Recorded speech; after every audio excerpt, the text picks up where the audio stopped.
Our dear viewers, and welcome to a new edition of our program Africa Today. In today's edition, we are going to shed light about the economic cooperation between Egypt and the different African nations. But first, we'll start with this report where the UNESCO World Heritage Site at Lalibela in Ethiopia's northern Amhara region has reportedly been taken by the rebels. This came as the conflict in Tigray appears to be far from over. More details by Samah Sharif. Fighters from Ethiopia's war-torn Tigray region have seized control of a UN World Heritage Site in neighboring region. Lalibela is home to 11 medieval monolithic churches that were carved out of rock some 900 years ago. The churches are a holy site for millions of Ethiopian Orthodox Christians. Some residents fled the town located in Ethiopia's Amhara region as the Tigrayan fighters arrived. The United States has called on the fighters to protect the cultural heritage in the site.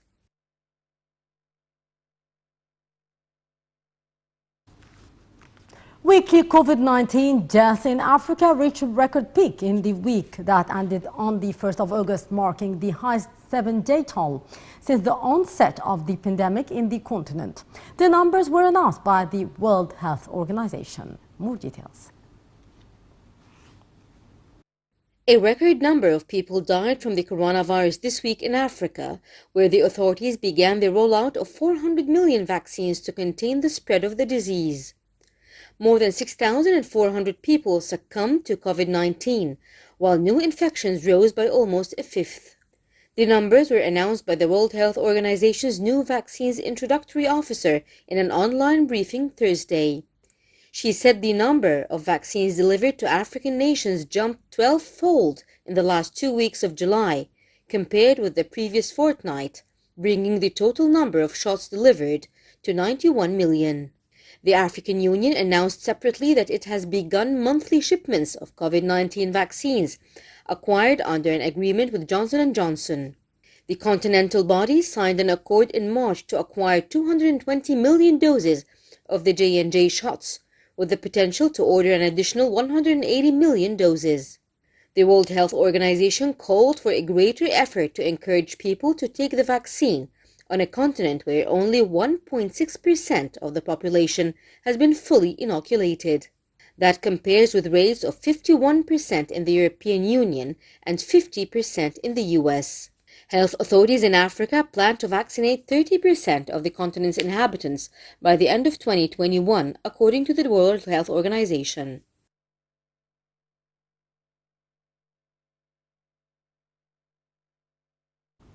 The Ministry of Antiquities announced the arrival of the Pharaoh Khufu intact solar boat dating back some 4,600 years to the country soon to be unveiled at the Grand Egyptian Museum. More details in the following report.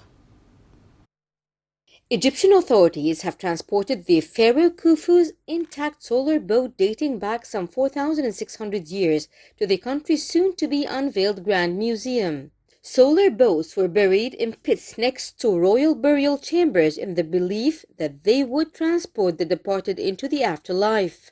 Cairo's Great Pyramid, also known as the Pyramid of Cheops, is the largest of the 3 Giza pyramids and houses Khufu's tomb. A statement by the Ministry of Antiquities said that after crossing the streets of Giza on a smart vehicle, the first boat of King Khufu, discovered in 1954 at the southern corner of the Great Pyramid, has terminated its long journey to the Grand Egyptian Museum, GEM. The boat was commissioned by Khufu, a 4th dynasty monarch who ruled during the Old Kingdom. The ministry boasted that the 42-meter-long and 20-ton solar boat is the biggest and oldest organic artifact made of wood in the history of humanity. Its journey on a special remote-controlled vehicle imported from Belgium began late on Friday and took 10 hours. Cairo has touted the anticipated opening of the GEM at the Giza Plateau, home to the famed pyramids, as an important archaeological landmark housing most precious antiquities.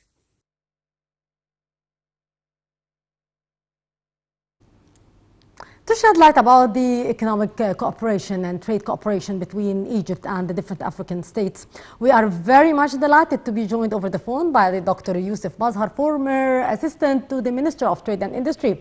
Dr. Yousef, good afternoon to you. Good afternoon to you. How are you, sir? Everything is fine, thank you. Great. Dr. Yousef, how do you weigh the level of trade between Egypt and the different African nations? Yes. Yes, sir. Well, first of all, let's say that Africa has always been there. Yes. But it hasn't always been there for trade or for transport of equipment, etc. So what has happened during the last years, that the African states copied a bit, some of them copied the example of Egypt, the time of Nasser, and they got their independence. Having got their independence, they started to be able not to work through the bourses or the stock exchanges of Europe, which did all of Africa's work, but to take direct contacts with the other African countries. And Egypt had a lot of contacts with many of the African countries in West Africa, East Africa, and South Africa. But things developed, and I think this is what we're going to be talking about today, how things developed and that the industry became part of the whole formula. Indeed. Dr. Mazhar, how would you describe Egypt's role in the African trade, being a gate to Europe and to Asia? Yes. Yes. Did you hear the question, sir? Yes, I heard it. I'm just waiting for you to finish because sometimes I override your comment. No, please go ahead. Yes. Anyhow, what has happened now is that when Egypt became president of the African Union and President Sisi was in charge, of course, the connections became very, very close because he was presiding over the whole meetings, the important meetings. Also, many people were invited to Egypt. So the African countries saw, let's say, a picture of Egypt they had not seen before.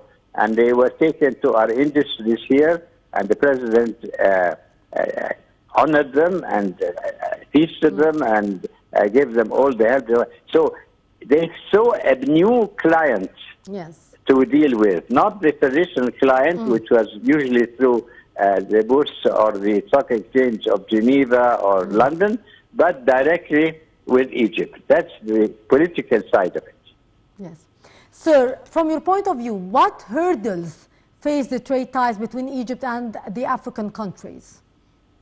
Well, you see that the African countries need many things. They need development, they need a supply of goods, and above all, they need industries for their labor force. I mean, the labor force, if they just resort to, let's say, exporting the raw materials, their labor forces, which are also growing at a great rate, they must find work for them. And the work usually is found in industrial activity. So every one of the African countries not only wants to export its copper or its cotton or anything, but also not export and get money for the export, but to starting making industries inside these countries, opening industrial estates, industrial areas, and this is where they found a very good partner with Egypt. Yes. Sir, what trade fields are most active between Egypt and the African nations, and why?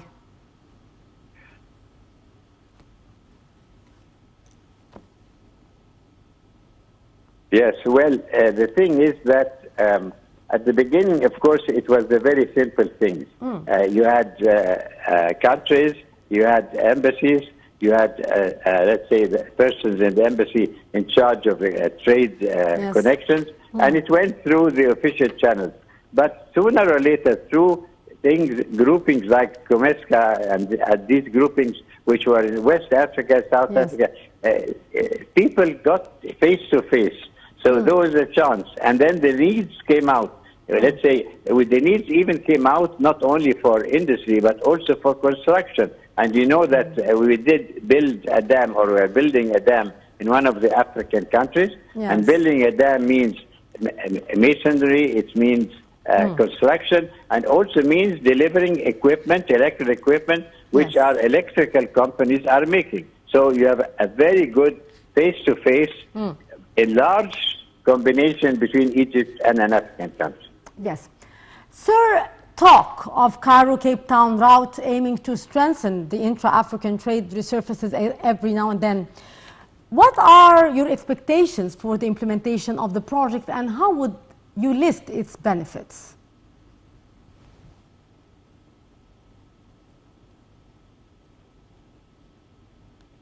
Well, you see, you must be careful, because don't forget, Egypt is not the only country. Indeed. There are other African countries who are very strong also and have the same achievements. There's our South Africa, which is a very developed country. There are countries in West Africa. There are large countries like Nigeria. So each one of those has become, it was started as they were an opponent, or they were competing. But due to the work done by President Sisi, we became friends with many of these countries. And some of these projects are joint ventures between us, Uganda, and let's say another construction company. So it became really a total African get-together, which has become very, very useful. Not only that, that even after President Sisi left the African Union presidency, until now, the presidents pass by Cairo, they make their own connections, there's a lot of training going on in Egypt, because Egypt is very open-minded, and they don't mind training people and telling them all what they know, which is not always the case with some European countries, or let's say states, who like to keep for themselves all the secrets of the business. But Egypt has got an open heart, and I think this is what brought us closer to our African colleagues. Yes, indeed. Sir, what common challenges face the African economies from your point of view? Well, you see, there are many common things. The first common things, of course, is the basic industries for the countries not to import their needs from outside, but to get together. As you see, there's a lot of getting together, and a face-to-face connection, tripartite even more. And what has come out lately is that Egypt has also opened a door to a number of Arab countries. So going through Egypt or talking with Egypt, where you notice that sometimes on the material are showing, we see a tripartite table. That means there are three parties doing, let's say, getting together technically and socially and politically. And this is a face-to-face. This is very important. So you get people coming out saying, I need a dam, or I need an iron steel plant, or I need a railway. And this is the best way, because it's from president to president. Sir, how would you describe here the role of the African Union in boosting the African economies during the coronavirus pandemic crisis? Well, let us say something very strange. The very strange thing is that in spite of the, let's say, the restrictions of this horrible virus, but Africa seems to be getting along with it quite well. Of course, things are not blown up like as they are in Europe. Africa has got lots of areas, but we have bad cases in Africa, especially the countries which are congested.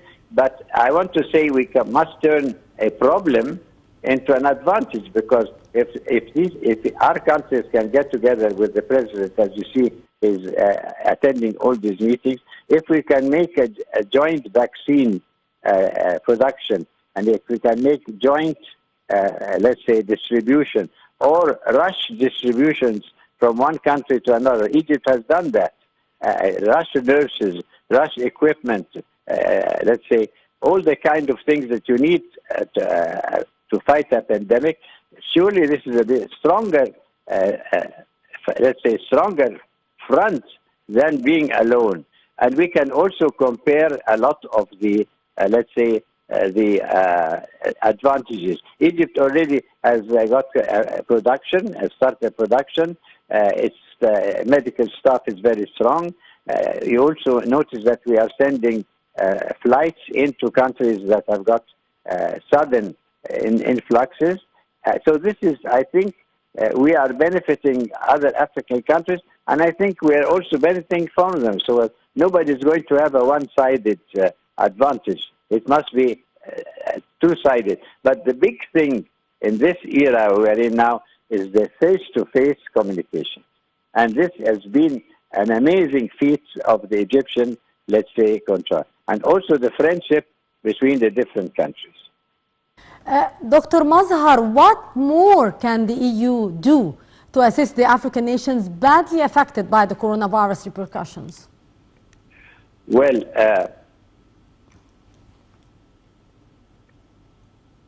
yes. I think the most important thing, I'm just giving you time to, yes. so that I don't override you again. Look, the most important thing now is there must be a common language. Yes. As you see in Europe, they're trying to make a passport. The EU countries are trying to make regulations. Africa has got to get its act together. We must have a common passport. We must have a common inoculation system. We must have, let's say, cases which have to be isolated, must be isolated at the same time. So if you do that, people will be able to travel, they'll be able to trade, they'll be able to export. But if we all have different things, that you must wait 14 days to go to Kenya, or you must have 21 days to get, I don't know where, to another country. Or if this, we don't have a harmony in putting together the systems and the restrictions of the controlling pandemic, then we will not be able to communicate, we will not be able to connect. And I think it's our chance now, because Africa is still an open country. We can set things down, and I hope we will see, and I'm sure we're going to see, that the next meetings will be not only actual trade, but putting down the restriction to industry and to trade, which is the restrictions due to pandemic, which is hurting everybody at the time. Yeah. Sir, how is the African Continental Free Trade Area establishment proceeding? Well,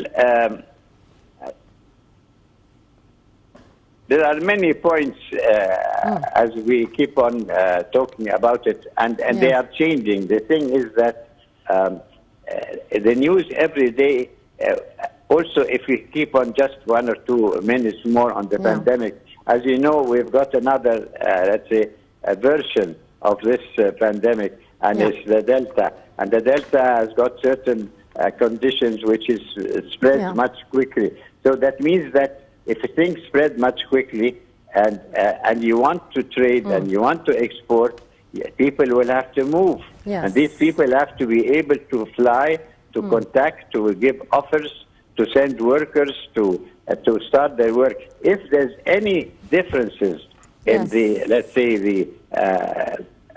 the way people are handled from one African country to another, I think Africa, because it's a young continent, it will be able to make something much simpler than what the EU is doing or what the United States is doing, because they are older communities and they're more, let's say, particular about everything.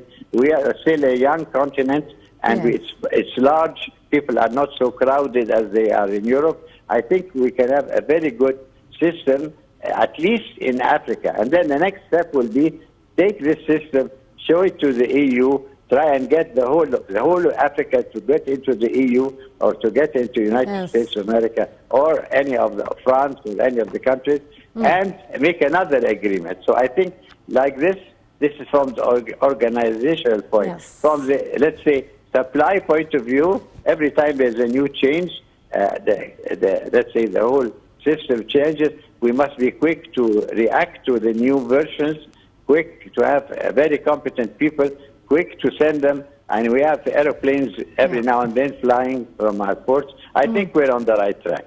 Indeed. What impact would the area have on the African economy? Well, you see, it's difficult to say. The African economy is economy which has been mostly directed for years before independence of the many countries, has been always dictated from other countries. West Africa has certain dictations from certain European countries. Yes. East Africa is well known also as having also controlled. South Africa, the same thing. As they gradually got their independence, each one of those started to develop itself. And at the moment, the main lines are, let's say, airlines.